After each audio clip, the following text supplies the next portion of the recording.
My name is Marcus de Maria, and this is the Success Series. Happy New Year, everybody. You know, it felt right to start off this year's Success Series with a very special guest, Madrika de Maria. Now, Madrika has been called the epitome of a self-made woman. Amongst her many achievements, she is the managing director here at Investment Mastery. She maintains an extensive property portfolio. She's a philanthropist, an incredible mother to our amazing daughters, Melania and Sienna. And now, added to this impressive list, she's the best-selling authors in many different categories of a book called Unleash Your Sexy. Now, growing up in a male-dominated ethnic minority family, Madrika's path in life was not always clear. And after many years of struggle, she decided to seek out the best teachers and mentors to discover what her true path was meant to be. And after learning how to live what she calls her authentic life, Madrika decided to share her journey and inspire others to do the same. Everybody, please welcome Madrika de Maria. Thank you for your time. Thank you. Wow, what an introduction. Thank you very much. Pleasure to be here. Okay, so Madrika, let's go right back to the beginning. You describe your upbringing as being very traditional in the sense that the woman looks after the home, the man goes out and provides financially for the family. When did you decide that that wasn't the path that you wanted to take? So growing up, we very much saw that happening more and more. And just by being at school and things like I had aspirations. I wanted to do things that weren't normal. What was regarded as normal at the time was working in a bank, okay, as a cashier and it just wasn't for me. Or do a career path which, quite frankly, didn't interest me. What I really wanted to do was things that were very creative. I love to be creative, so there were times I wanted to be a ballerina, and I went home and I said, can I go ballet classes? No, we don't do that, and then it was, I wanted to be a travel agent because I wanted to travel. I loved the thought of travel.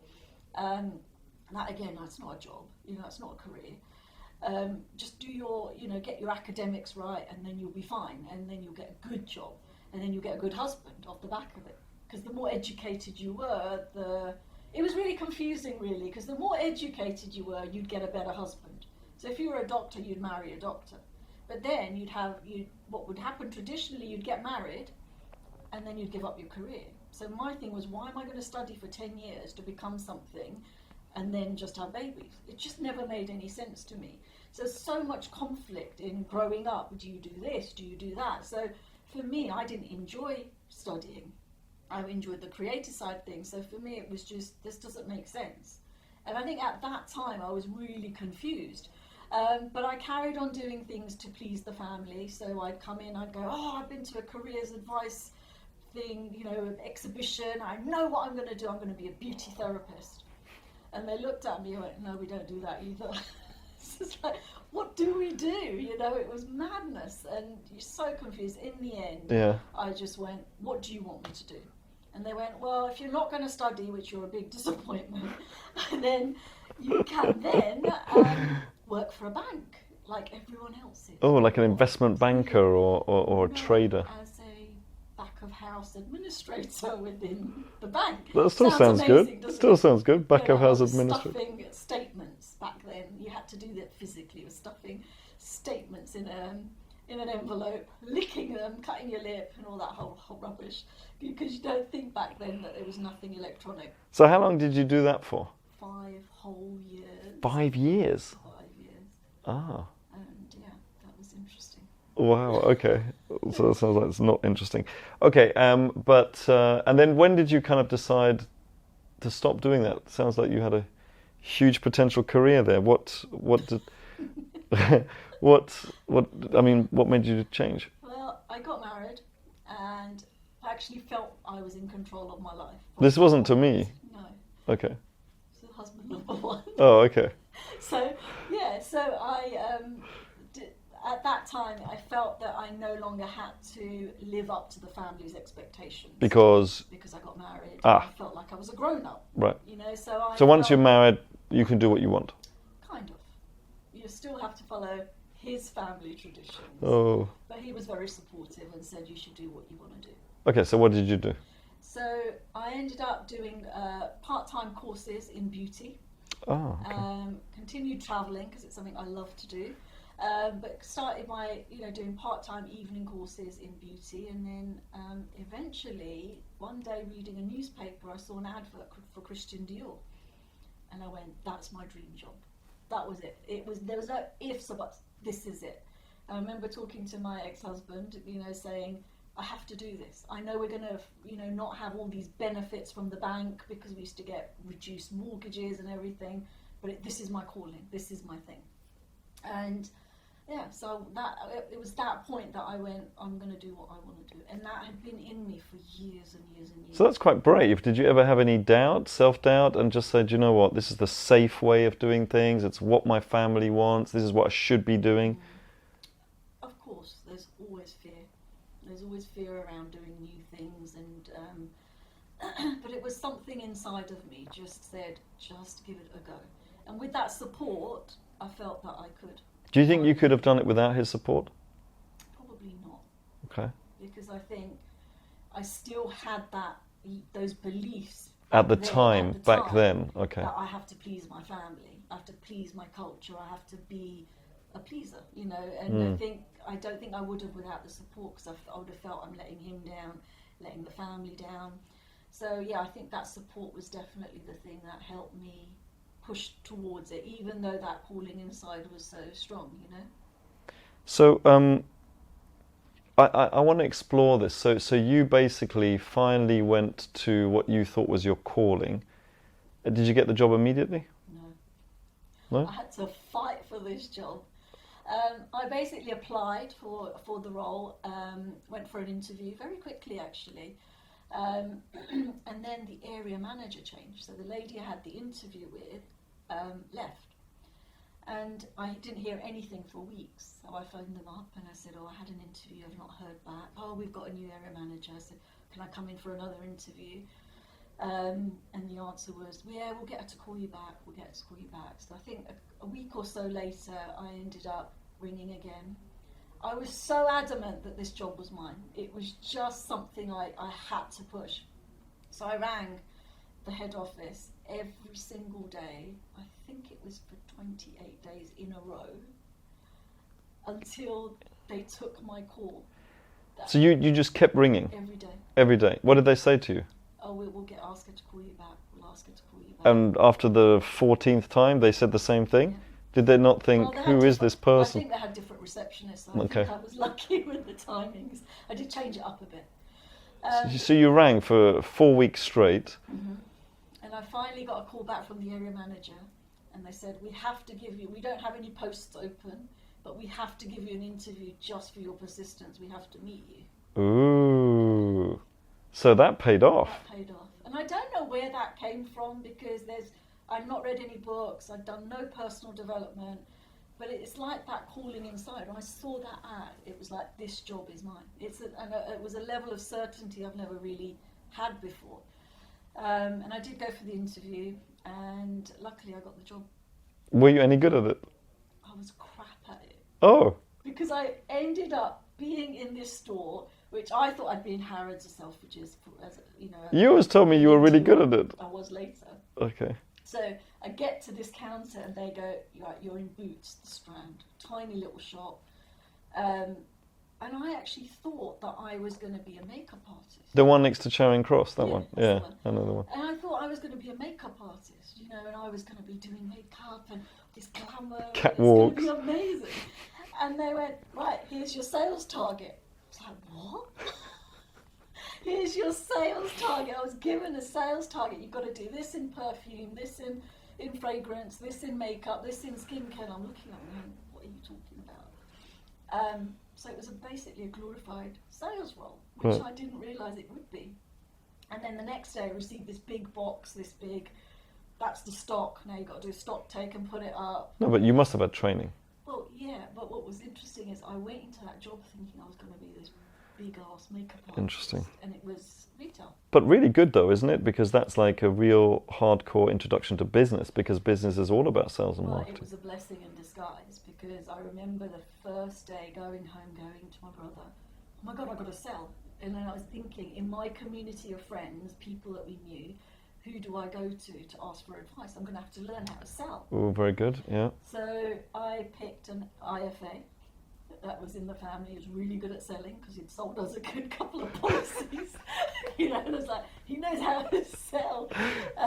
So I picked up a phone to him and I said, if you were to recommend a sales book, what would it be? And it was How to Win Friends and Influence People. Okay, Dale Carnegie. And within a week, I was like reading it on the train, doing this, and I applied some of the most simplest tools. And because I love the product so much. It's so interesting. I wonder how many people out there are struggling with sales and marketing, ready to give up or wind up their business. And if you ask them, how many books have you read about sales and marketing? They'll say, I haven't read any. Yeah. And you just thought, how can I do this? So you asked yourself a great question. Yeah. And I think sometimes, if you're one of those people who have high standards, even back then I did have a certain level of standards compared to the people who were around me, were really wanting to achieve something. And I saw that, I think, in my family, even though it wasn't taught to me. My brother and my dad were very successful business people. So for me, they're always striving, always working hard. They had an incredible work ethic.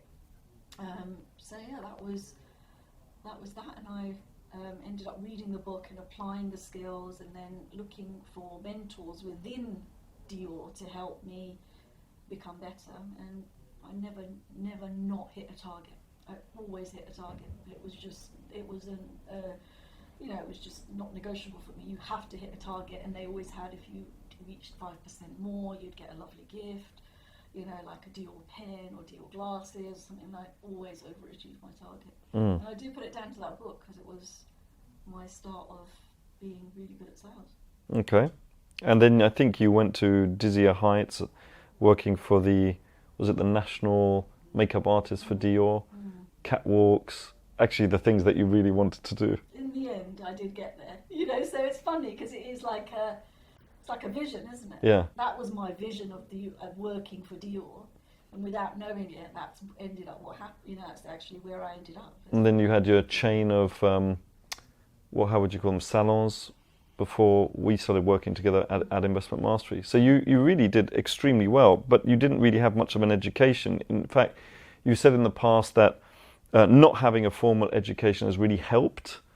How's that? Because I've got 2 degrees. I studied till the age of 28, which I think has hindered my success, I'll be honest. But what would your advice be to people who think that their lack of a formal education would hold them back from being financially free? I think there are so many different types of education, and we all have different types of intelligence, and being creative is a form of intelligence.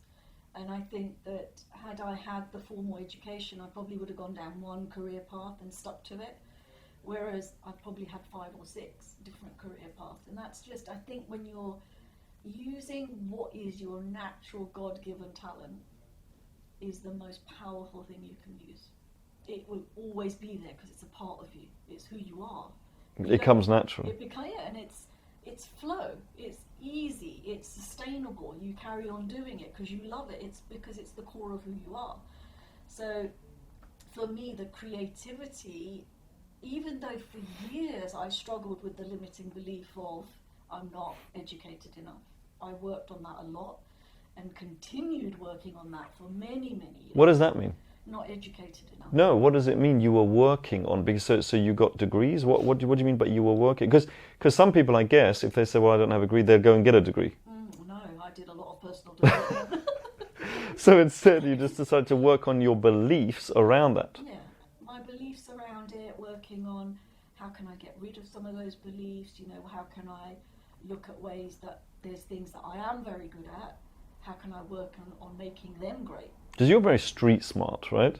So I've had a formal education, but sometimes you look at me and you just go, Why are you overcomplicating it? Yeah, why are you overcomplicating it? Why don't you just do this? And I go, oh yeah, like this. And I think that's the creative part. I think comes back to your left brain, right brain. You know, your left brain is that academic studying, you know, and then you solve a problem with your left brain academic way, you know, systems, okay, does that fit, does that, well, let's do a spreadsheet, da, da, da, da. Whereas I think when you're creative, you're more in tune with the problem, you know, you're just more in your body. And again, I am very spiritual. I love a bit of woo-woo and a bit of doo-doo, you know, it's like you do a bit of, so for me, I just go into that going, okay, how can I solve this problem in the most creative, simple, fastest way? Whereas I might just say, oh, there's a spreadsheet, and the spreadsheet might not be the solution, but it's just what I know. It's a formal, rigid way, whereas you'd come up with, so that makes you very, very in tune. Another example is, I spent ages making an email really correct and spelling it for grammar, whatever. And in the meantime, you would have shot out 2 or 3 emails, and they might grammatically not be correct or whatever, but you just get stuff done. Whereas Arnie says, get shit done. I like that. Absolutely. For me, it's about how can I be productive, effective, do things as quick as possible.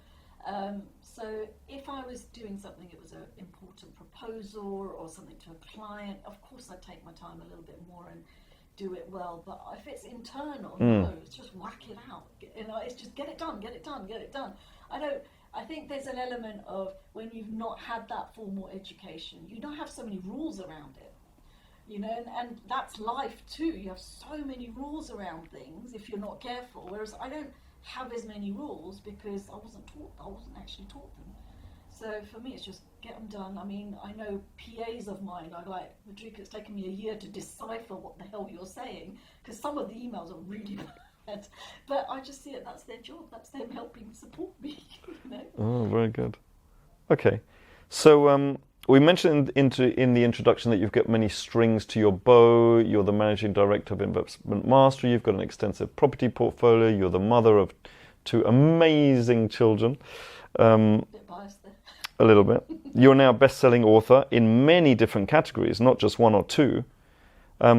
What is it like to be very much involved with those parts of your career, whilst also being very much involved in running the home and raising the children?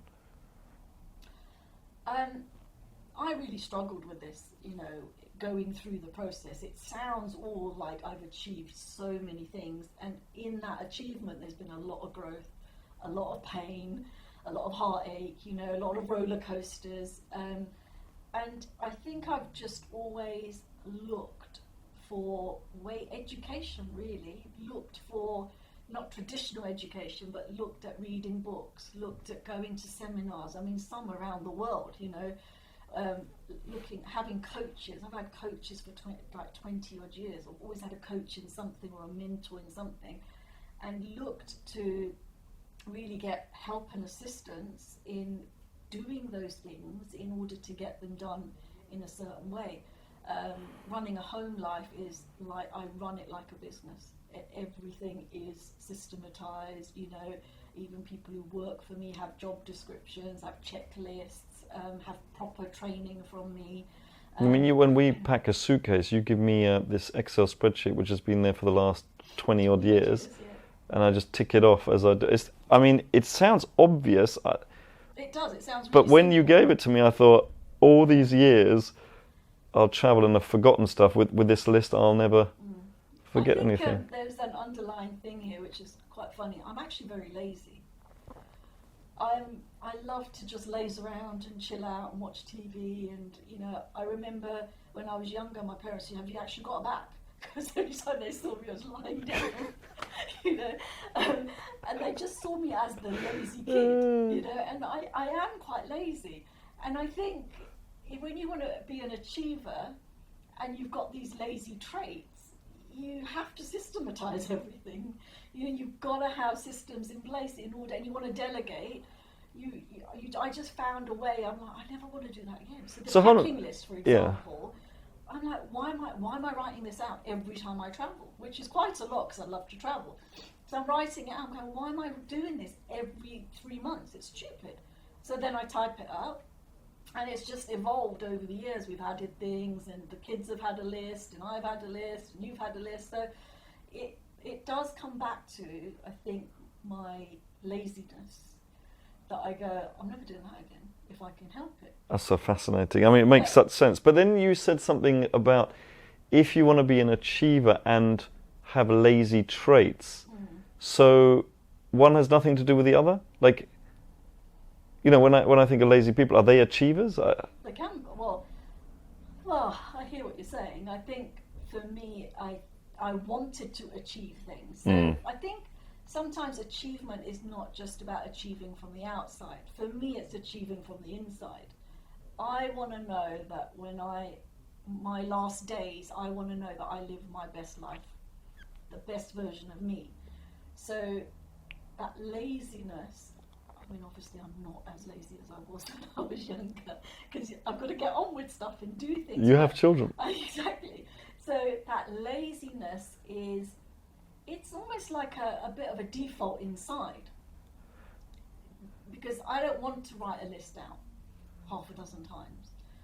I do put that down a little bit, so I'm too lazy to do it. So it's good. So it's good to be lazy. Because that's so interesting. I think it's taking a strength. You know, your strengths and weaknesses. People talk about this. I mean, if you work on your weaknesses, you get really strong weaknesses. Right? You might bring them up a little bit, but if you work on your strengths, then you really excel. Right.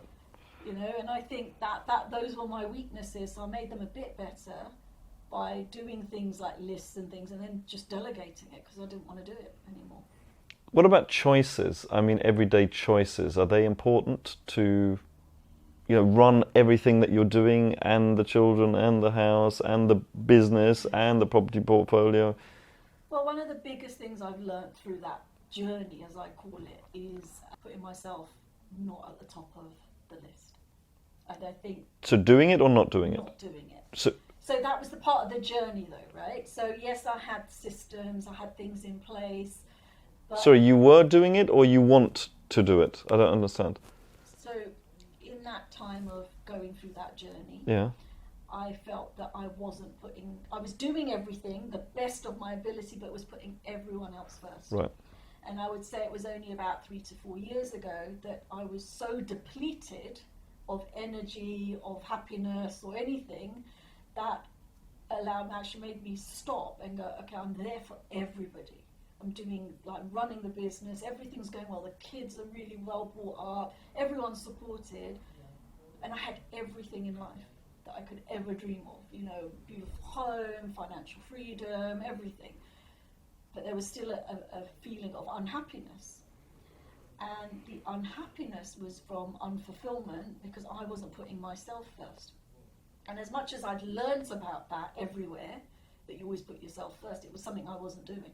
I'd kind of get there, you know, I'd get to the gym but and then not finish it. Something else would come up, so I'd drop that. Anything that was for me, I'd probably put a bit further. And this is a common thing for mums, you know, that we do. We just put ourselves last because everything else comes to be more important.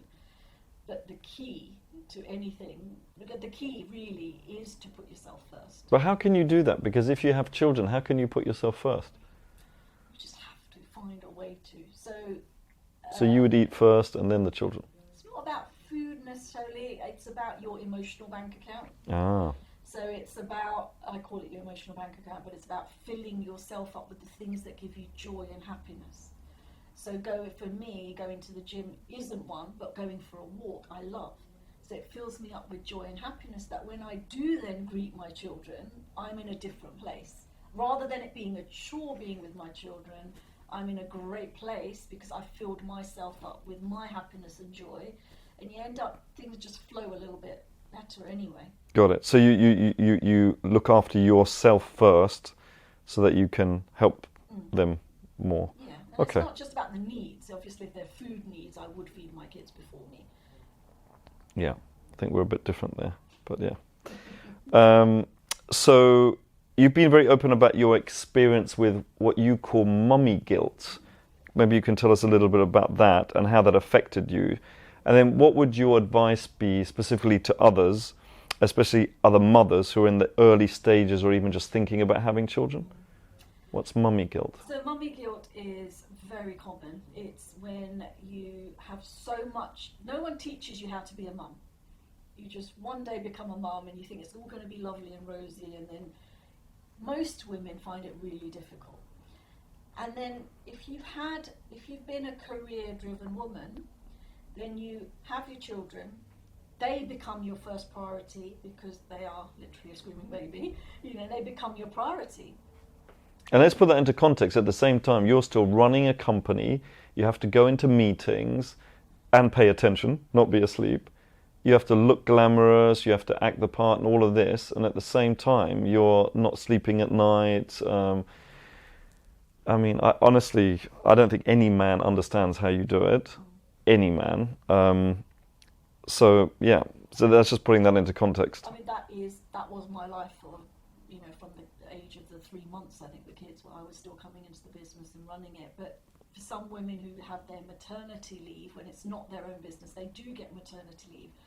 And then when they go back, there's mummy guilt. So it is pretty much throughout the process of it. You know, then it's like, oh, I'm leaving my children behind. Am I a mum? Am I a career woman? Where do I take my career? You go back to work, you feel bad that you've left your kids with childcare or left them in a nursery. But all this comes back down to your beliefs, your patterns through childhood. So I had mummy guilt because I grew up my mum being a full-time mum. She was there for us 24/7 at home, being the great mum. And I thought that's what a great mum was, because what you see is what you generally do. So for me, coming in and working in the business, I was like, I love my career and I love growing and becoming really the best version of me, but equally, oh my God, I've left my children, and I felt guilt. And I think what is the key thing for women who are going through this right now is, well, the key thing that helped me was thinking about what role model do I want to be for my children. And that was the turning point for me, because I played with a lot of guilt. It was like, I have to be in the business because it doesn't work without me. But when I thought about what role model do I want to be for my children, 2 girls, I really wanted to be a shining example to them, that anything's possible that you dream to have. So the other thing I found was I was so much happier having my own life. Being in work meant I was growing as a person, and I loved that, and I was contributing. So one thing is about really looking at what were your patterns growing up. Are they yours or are they your parents? Will they really fit into today's world? What kind of role model do you want to be to your children? If you want to be a stay-at-home mum and that's the role model you want to be, that's absolutely fine. It's different for everyone. But equally, it's okay, and this is something I really struggled with, it's okay to say that I enjoy being a part-time mum. And I absolutely do. Because a part-time mum? Part-time mum. I mean, you're always a full-time mum in a way, because they're always your children. But what I mean by that is not staying at home with them. Because when I was with them, and I enjoyed every moment. I enjoy that time with them. When you're with them all the time, it's a chore. You're constantly working and doing, and it's really, really tough. But a lot of women feel ashamed to say that I actually rather spend a short period of time with my children. But what do you mean you left the children? Do I call the police now? What I mean, you left them at home. What? With a nanny. Okay, well that's good. But I mean this yeah, okay. But then some people will say, well, that's brilliant, but I don't have the money for a nanny. Well, they at the age of 4 or 5 they go to school. A lot of parents still have, a lot of mums still have mummy guilt at that time if they're not doing enough for them. So it is dependent on whether you are career driven or not, and being a full-time mum is brilliant if that's what you love to be. It's just, the challenge is mummy guilt normally comes from when you're not being true to your core self. You're not in alignment with really who you are. And that's when it comes in, because you think you should be somebody that you're actually not. So you can have it all as a woman, a mother. You can have a business and have not children, but have happy, healthy children. Absolutely. Okay, so let's discuss your recent book. You recently wrote a book called Unleash Your Sexy. So is this about sexy? It is, but it's also an acronym. Okay. So it is about sexy. For me, sexy is about confidence. So yes, it is, but really it's also an acronym because I wanted to give it some substance behind it. So self-confident, empowered, extremely you. Okay, so the SEXY. Why? Self-empowered, self-confident, empowered, extremely you. Okay, so what's that all about? So this is really my 20 years of trial and error on how to be extremely you. When I say extremely, most people don't like the word extreme. I say extremely because it's all of you. The good, the bad, the ugly, all of you. You know, that's extremely you. It's really all these years of personal development, all these things I've been through, it's kind of bringing all those learnings into one book. That if I was going back to the 19-year-old me, this is what I'd want to read and have what I have now, doing that in record-breaking time, 2 years, 3 years, rather than it have taken me 20 years of this trial and error and loads of personal development throughout that time as well. Give us some examples of some of the concepts. So one of them is your fem essence, which is your feminine, masculine energy. So as you can have, these are sort of energies within us. So we men and women possess feminine, masculine energy.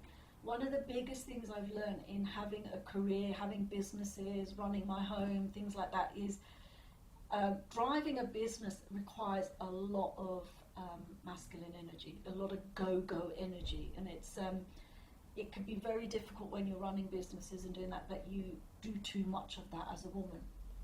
So you can actually, if you can find the balance between how much go energy you live in and how much feminine energy, which I called flow energy, is it can really make you unhappy and unfulfilled, overwhelmed. And I think women don't know about the balance of this because we're not taught it enough. It's not talked about enough. So but if you're in a male environment, don't you want to fit in? Don't you want to be one of the boys, maybe? Not necessarily. I mean, I'm in a very masculine environment here at Investment Mastery. I think that if you add enough value to a business, to your business, to a career, to a male-dominated business, that should be enough. You don't have to do it in a way to fit in, because then you're not being you.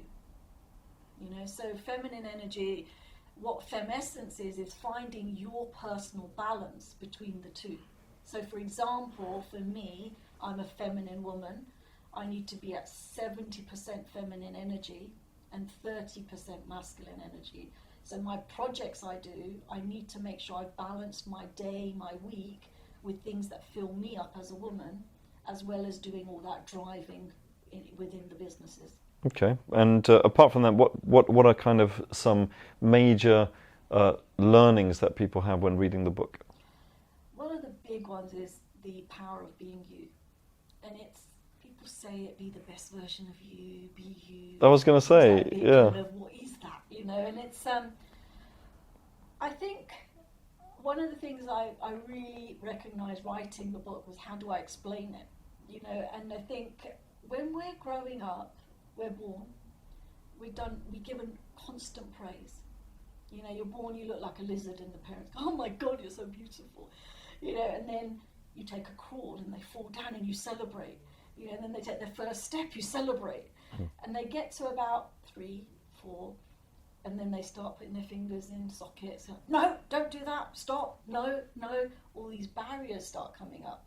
So from that age of you're amazing just the way you are, extremely you is beautiful no matter what you do, to then starting people putting their expectations onto you. And you start learning these expectations and taking them on board. So now you can't do that. Then you go to school where they tell you to shut up, sit down, put your hand up, you need to go to the toilet. Again, suppressing who you are and giving you new rules. Then you get older, then there's expectations that you get an O-levels, A-levels, university, college, what you're going to do, what degree you're going to do. So again, more expectations. Some people would call that structure. There is a level of structure for sure. I mean, our kids go to school and I say no to them. There is, but it's really about you still have to have your core essence and I do this with our kids, is I'll go, your talent is performing arts. Let's give you structure, but let's give it around what you love, what your God-given talent is, you know, who you really are. And allowing them to express themselves in public. If they're going to go and want to do a cartwheel in the middle of the street, I don't stop them. I let them. So you don't expect them to be bankers or? No, I expect them to be the best versions of them. You know, so what you learn as you grow older is having everyone else's beliefs and expectations that you have to meet, and you keep losing yourself. And no one, you can say go back to who you are, but it's so far away. When we get to this sort of age, self-discovery, let's go and meditate and go to a yoga retreat and all these lovely things that there are out there now to go and find yourself. If you look back to what that little girl I used to think of, or that little boy inside loved to do when they're 5, the chances are that was always your calling. So when I was 5, I used to dress up with a scarf around my neck, put my toys around, and with a little trolley, I'd be an air stewardess. And I was 5 at the time, you know. And what is that? Cute. I mean, what was I thinking? What I was thinking is my calling has always been to be of service, to be glamorous, to be free. And those are the 3 things that today, after all these years and God knows how much money of self-discovery, personal development, I still write a book about, it's just doing it a little bit different, isn't it? Mm-hmm. The universe, a bit hokey, I'm sorry, but the universe does push you around until you find that calling again, if you're looking. So, you know, you just said a bit hokey. You said earlier a bit of the book is a little bit woo woo and a little bit of doo doo. So give me some examples of the doo doo in there.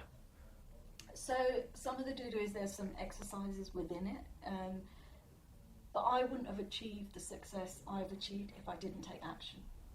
You know, yes, I am massive into visualization, manifestation, bringing things into my life, but those are opportunities that show up. Those are things that show up. They're people that show up. You then have to take action on that. And I think sometimes people don't take enough action on those things because they're not even looking for those things. They expect it to happen and there's a pot of gold. The pot of gold might show up in an email or an opportunity of some sort. So it is about taking action. So it's not just visualizing and not doing anything. You know, as they say, as you pray, walk, you know, move your feet, move your feet. So yeah, that's some of the do-do. Okay, this is a question that I ask all our guests. It's a little bit off topic, but 3.5, 4 years ago, I said cryptocurrencies would be absolutely massive. What do you think of cryptocurrencies now? And did you have a different thought about them earlier? What did you think about them before? What do you think about cryptos now? I think they're awesome now because I see the results. I remember, I think 5 years ago, or 3-4 years, I think it was a bit longer actually, because you were looking into them. Oh no, not another one. You know, I didn't understand it enough, if I'm honest. You know, I've always been into business and property, not so much trading. And I've always kind of left that up to you, as you were always the expert in that area.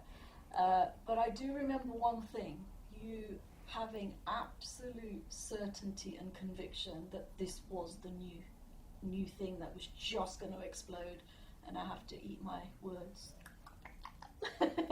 to say you were right. You know, it really has been incredible at the moment, and I think in years, you know, I'm sure there's going to come a time when it gets regulated, so now is the time to really get in.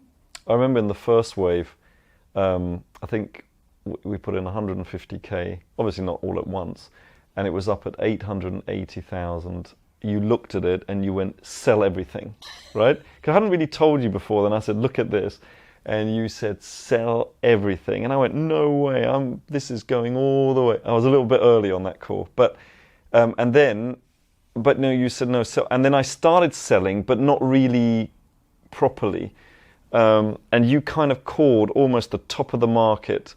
And I managed to sell about 100,000 worth or something, and then the whole thing came down, and I was like, I should have just listened. And then this time around, it's a hell of a lot more than that. And I don't want to I don't want to talk to you too much about it, because I don't want you to say sell everything now, because I think there's still a lot to go. But you called it right the first time, so I think I might ask you again to have a look and see what you think. It's in the book too. Intuition is in the book. Intuition. Absolutely It's always a fantastic. good one. So it sounds, for many reasons, including having the intuition to time the market properly, people need to read your book. And I mean, I've read it. I mean, I think it's amazing. I think you make some distinctions in there that I haven't seen anywhere else, and that comes from your own personal experience. And the people in the office, I mean, it's only just been launched, but people in the office that have read it, they're just getting on with this new material, which is so it's really actionable. And you know, it's reached Amazon bestseller status on at least #1 on at least 2 to 3 different categories, and kind of second on another 4 categories, which has been absolutely amazing. So how do people get this book, Unleash Your SEXY? It is actually on Amazon. So it's made Amazon bestseller, but it also made best new release as well. Okay. Yeah, I'm super proud of it. I'd love that information to be shared with everyone. You can buy it on Amazon anywhere in the country, or in the world, really. It's international. So people should get it. Make sure that they get it for themselves, get it for a gift for their loved ones. Yeah, it makes a great present. I've had someone who's bought 6 of them and just given them out to their friends, and they're loving them. Brilliant. It's a really tiny, thin book. I wanted to make it absolutely a no-brainer to read it. So I really condensed the information as well. So there's no. Someone said to me the other day, a bottle of Prosecco and your book is what I'm doing. Another one, digestive biscuits and a coffee. Women always link food to something. It's brilliant. Oh, that's brilliant. Fantastic. Thank you so much, Madrika.